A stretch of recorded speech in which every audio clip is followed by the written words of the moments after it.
Throughout the course of our lives, we make millions and millions of decisions. In fact, we've even got sayings like, life is made up of the choices that we make. Throughout that life we live, we make a decision every single day, multiple times a day of some kind. Some of those decisions are huge and will affect the entire course of our life. Things like, who do I marry? How many children do I have? Do I have kids to begin with? What career path do I take? These are the sorts of decisions that will shape most of our lives, but there are all kinds of even smaller decisions that, at least on the surface, it doesn't seem like they're going to matter tomorrow. Decisions like, what shirt do I put on? Decisions like, what do I have for breakfast today? How much longer can I hold off on doing laundry? Things that just really, in the grand scheme of things, aren't going to matter when all things are over. But there are all kinds of decisions that fall within those two extremes. And yet, throughout our lives, after we've made that decision, have you ever found yourself wondering, what if I chose that instead? What if I made a different choice along the way? What if instead of going left, I went right? What if instead of taking that job offer, I took this one over here instead? What if instead of dating her, I dated her? These are the kinds of things that I think as human beings we kind of naturally wonder. And I think it's perfectly normal for us to kind of wonder about the road we did not travel down, to kind of figure out what our lives might be, how they may be different, and how they may be shaped. But really there are choices throughout all of history that we could point to that if the decision had been different or slightly altered, it could have a dramatic change in different things that go on. Most of the decisions that happen on a daily basis throughout history, some of them happen by just a gut feeling, like you just got to make this reaction right now. That some of them, they make these choices because we've got to come up with some choice, so this is the best we've got. But think about what would have happened if those decisions had been slightly altered, or even just a completely different choice was made altogether. If you think about the Cuban Missile Crisis, right? Cuban Missile Crisis, to kind of give you the Cliff Notes version, was when the United States government found Cuban nuclear missiles, or at least the setup for Cuban nuclear missiles, Russian nuclear missiles on the island of Cuba. President John F. Kennedy had a decision to make. His choices were we could either try to stop the Russians from doing this by letting them know that the United States is not going to put up with it by setting up a blockade, which would be peaceful and yet would get the message across we're ready to go if we need to, or we could make the decision to do a full-scale invasion of Cuba and possibly start a nuclear war. Kennedy ultimately chose to make up that blockade, and that choice wound up being the right one as that set apart what was going on. But had Kennedy gone the other direction, and he very easily could have, the Cold War would have got real hot real fast.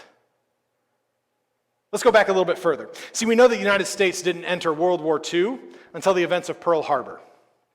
It was that moment, the World War II had already been going on for several years, but the United States didn't enter until the Japanese decided to go and bomb Pearl Harbor. That's what ushered the United States in.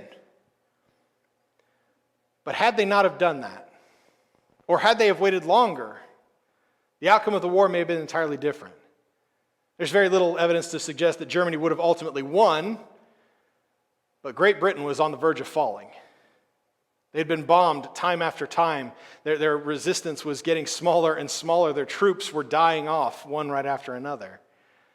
So had Pearl Harbor not have happened and the United States entered the war when we did, there's a chance that Europe itself looks entirely different today. That one choice to enter the war shifted everything. Let's go back even further. Let's go back really, really far this time, shall we? At one point in time, the nation of Greece was a global superpower, unlike anything the world had ever seen beforehand. It was Rome before Rome. And that Greece grew to that power. It had been divided into different city-states until a young man by the name of Alexander the Great. I always wondered, did he give himself that nickname? Can I start doing that? Can I just pronounce myself as Bogue the Amazing? No, I sound like a magician. But Alexander the Great, through military force and great strategy and tremendous amounts of leadership, was able to unify Greece and create a global superpower to the point that there was nothing left for him to conquer. Hence the old statement, Alexander wept, for there were no more worlds to conquer. And yet, one of the things that led to the downfall of Greece, one of the things that made this empire fall apart, was when Alexander died. See, he had never clearly named a successor for himself. He didn't have much in the way of kids, so he didn't have an heir apparent, and he never even just said a name. Had Alexander have just said, Carl's got this after me, the world may be entirely different. It may have squashed or even stopped the rise of the Roman Empire altogether. Little choices made in moments can have dramatic effects. But what if the choice was different? What if things had been simply, even small decisions changed and altered? It could have a dramatic effect on the way that we look and the men and women who shaped the world. The men and women throughout history, it could completely change their legacy. Even making the smallest change could drastically change the way that we look at the stories and the legacies of those who are part of history. Right? Maybe. Certainly when we talk about our text today, there's a decision that's made. If one little choice had been made different, if one moment was slightly altered than the way that it ended up, then the story itself may look completely different. But then again, it may not change the way that we look at the guys who are involved in this particular story. We're going to be in Daniel chapter 3, a story that we all know fairly well. At least I'm fairly confident most of us are vaguely aware of this particular narrative in the book of Daniel. But before we get there, I want to point out something that I've always found interesting when talking about this particular narrative. Again, we're in Daniel chapter 3. I don't know about if you know this or not, but Daniel chapter 3 takes place in the book of Daniel, which is the book about the life of a guy by the name of Daniel. And yet Daniel's not in this narrative. Daniel's not in the events of Daniel chapter 3. That implies that the events of this particular narrative are so significant that when the historians were going back and writing the record of Daniel, they had to include this story.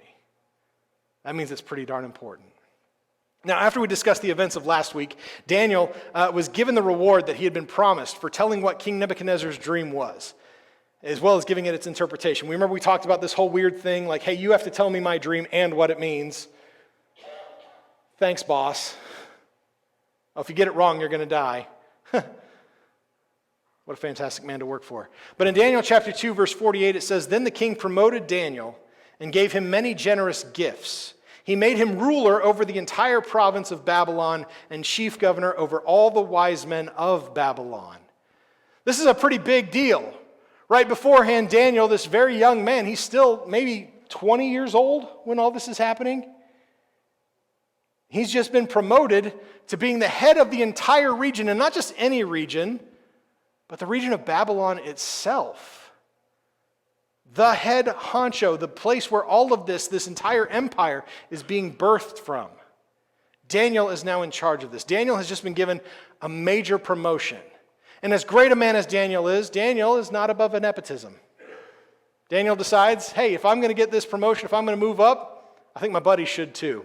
In Daniel chapter, in verse 49, he says, at Daniel's request, the king appointed Shadrach, Meshach, and Abednego to manage the province of Babylon. And here's the key point where we kind of see why Daniel's not in this narrative. It says, but Daniel remained at the king's court. The events of what we're about to talk about, they all take place in Babylon. So it makes sense why Shadrach, Meshach, and Abednego are here. But Daniel chose to remain in the king's court. He's still in charge, but he's going to do it remotely, trusting his friends to be able to run the show. Daniel was allowed to be the new governor of Babylon, wanted to make sure his friends are promoted as well. And he trusted them and their leadership to do a good job. When we get to Daniel chapter 3, Nebuchadnezzar again makes a decision that's a little, let's call it eccentric. Because when you're rich and powerful, you're just eccentric. When you're poor and powerless, you're nuts. But Nebuchadnezzar makes a choice. In Daniel chapter 3, verse 1, it says, King Nebuchadnezzar made a gold statue 90 feet high and 9 feet wide. Why? Because he could, yeah. Of all the things that one could do with their wealth and power and influence, a 90-foot gold statue. That's an option.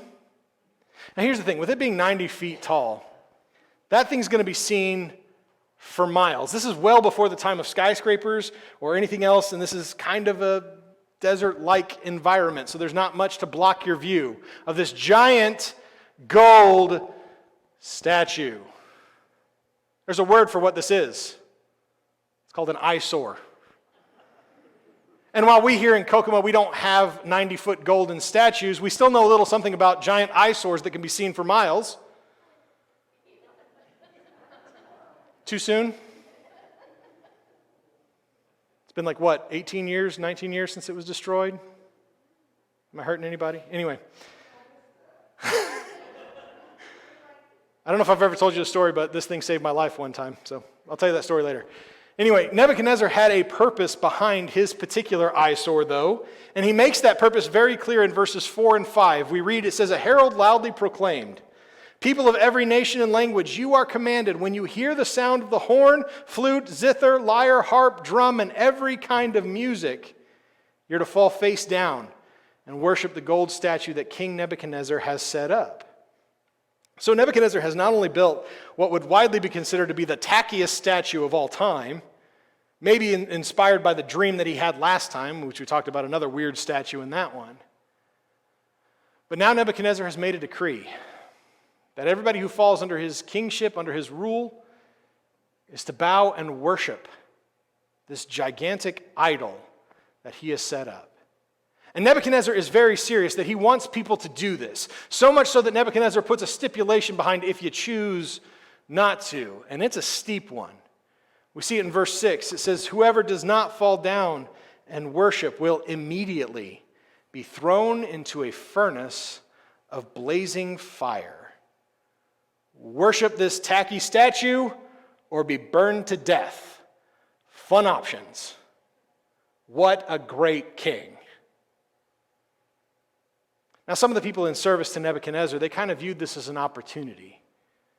Maybe an opportunity for their own advancement. In verse 8 it says, "Some Chaldeans," which again, as you recall from last week, is just a Babylonian word meaning wise men. "Some Chaldeans took this occasion to come forward and maliciously accuse the Jews." Now, believe it or not, there's actually a few things that this one little verse reveals to us. See, remember, we're talking about Shadrach, Meshach, and Abednego here. These guys were only maybe 20 or 21 years old when all of this takes place. They were part of a 3-year program of King Nebuchadnezzar's to bring about the smartest and the brightest of all their captives. They were considered to be smarter and wiser than anyone else in the king's service. And so immediately after that 3-year term, they are placed into high positions of authority. They have the king's ear. They're among his top advisors. And they still got pimples. And not only that, but because of their little friend, now these guys have been placed into positions that some people work their entire life to get to. They're in a position of authority that other men would kill each other for. And in this time period, sometimes they did kill each other for it. But it also tells us something about these 3 guys. See, the Chaldeans knew that Shadrach, Meshach, and Abednego, they were Jews. That they still served the one God of Israel.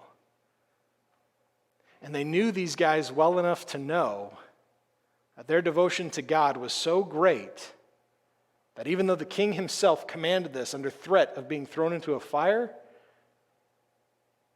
they knew they wouldn't bow.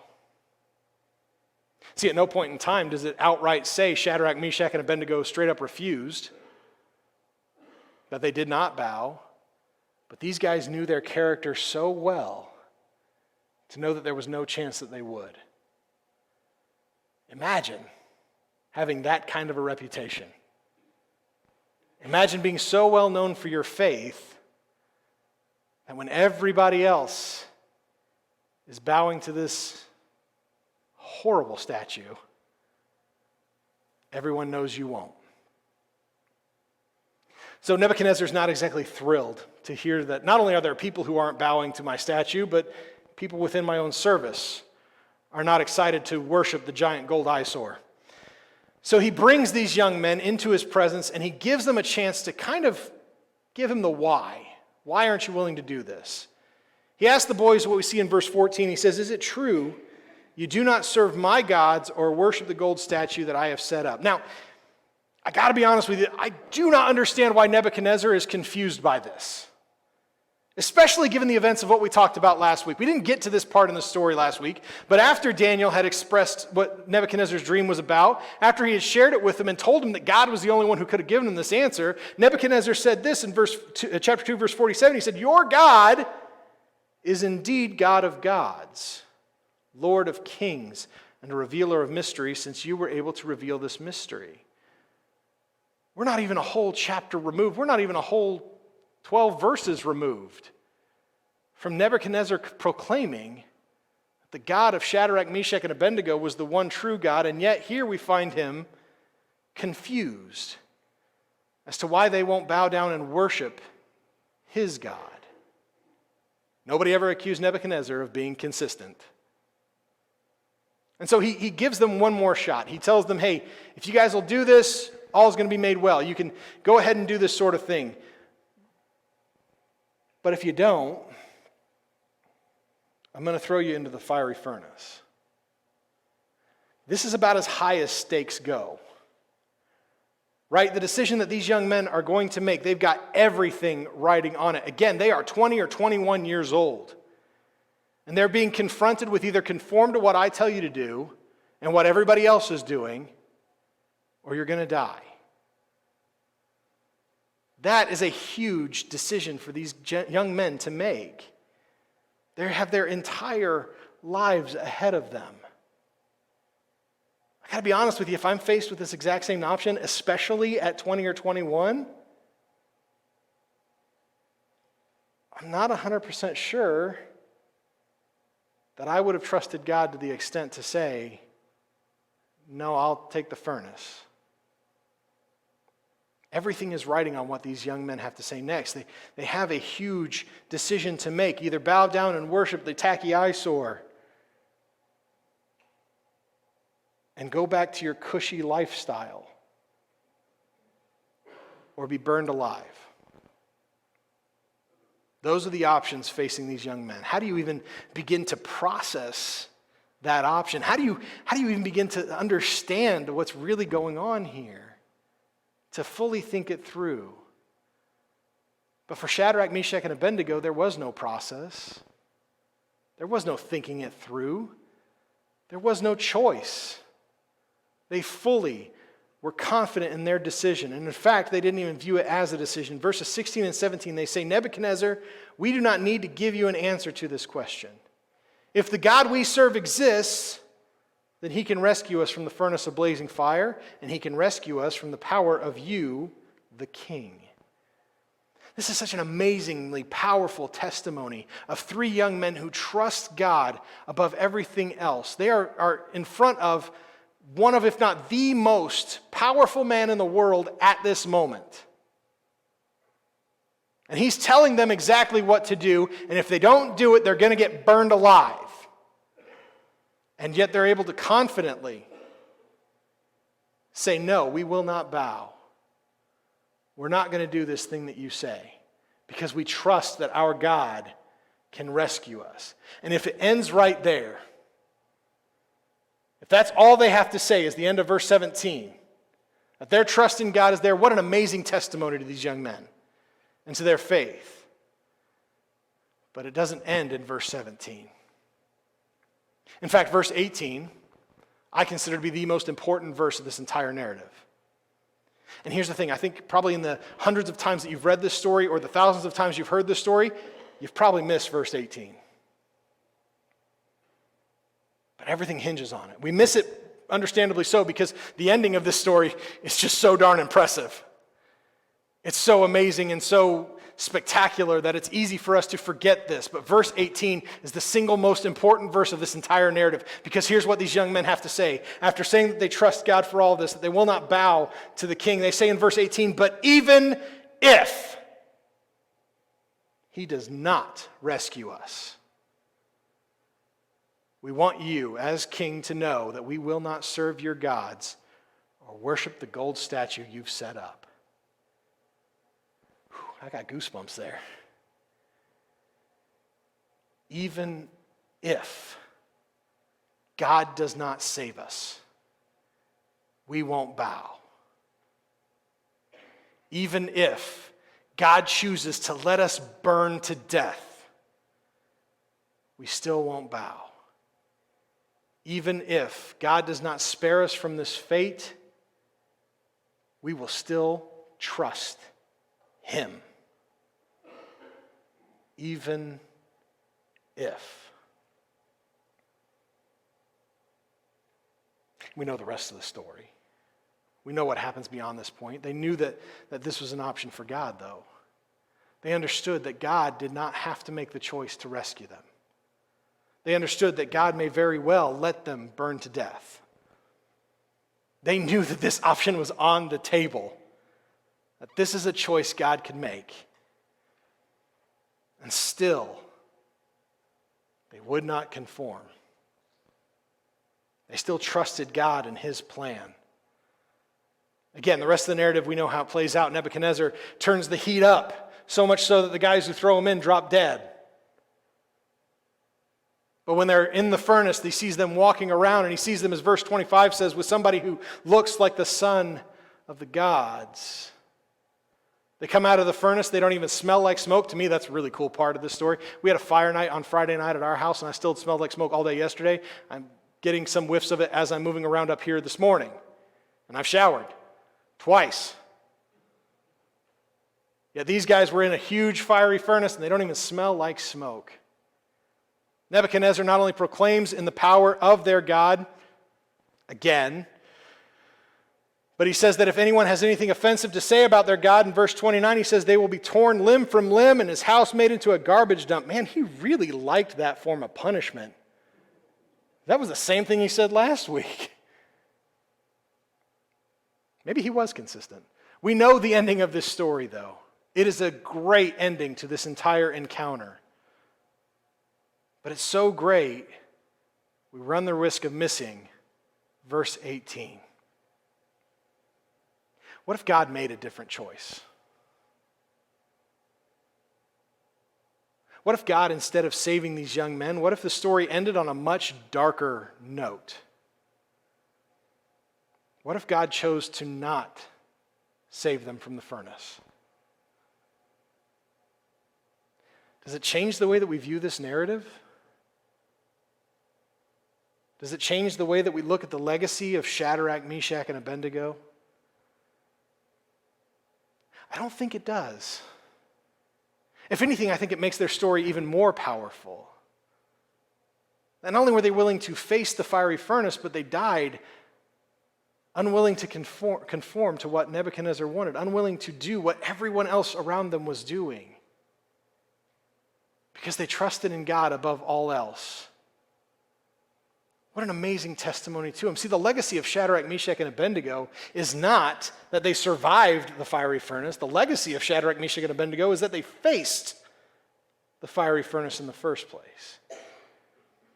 They knew that this was an option. They knew that God could let them burn.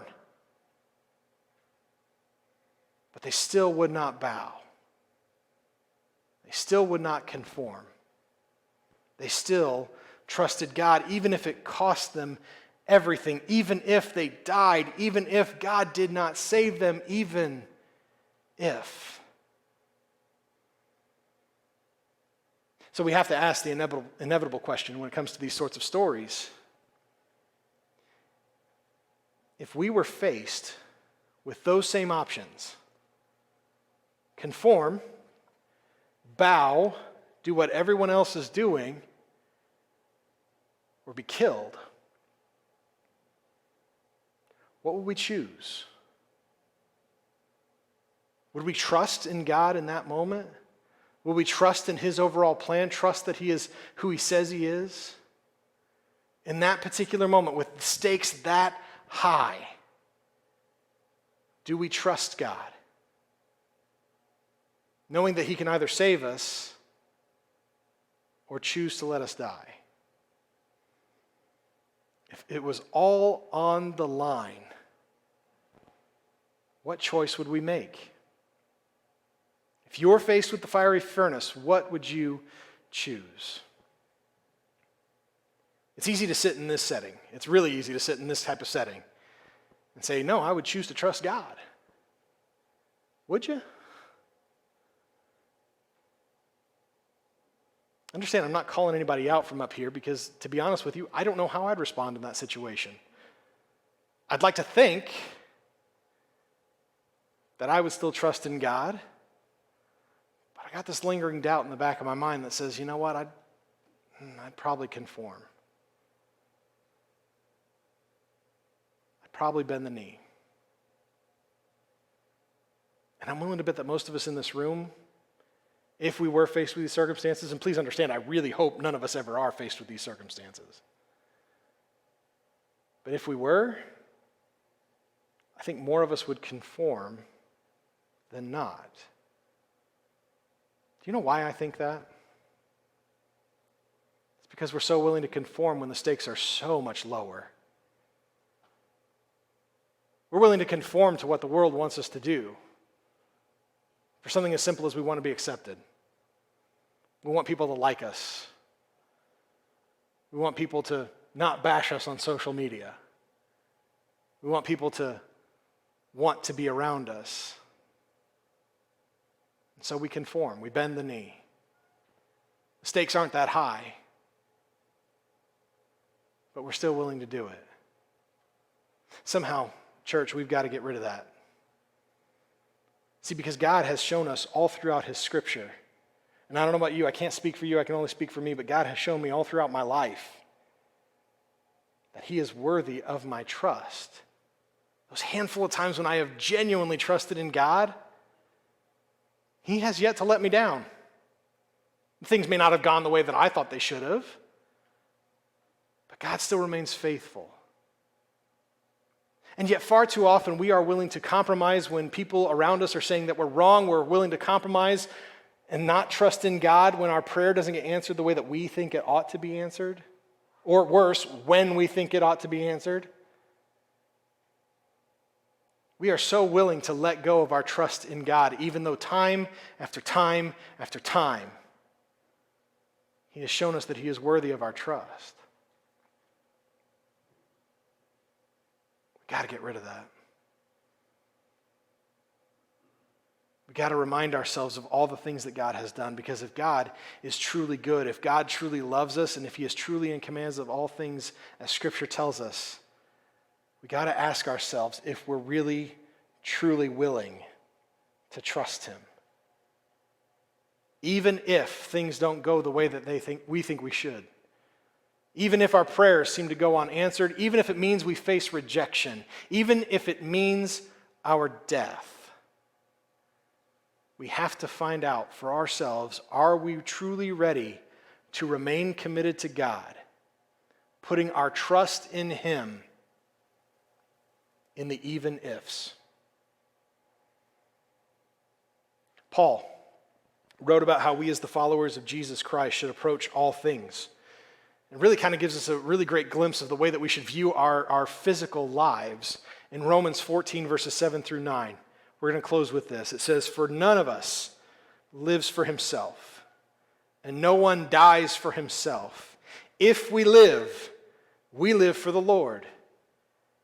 And if we die for the Lord. Therefore, whether we live or die, we belong to the Lord. Christ died and returned to life for this, that he might be Lord over both the dead and the living."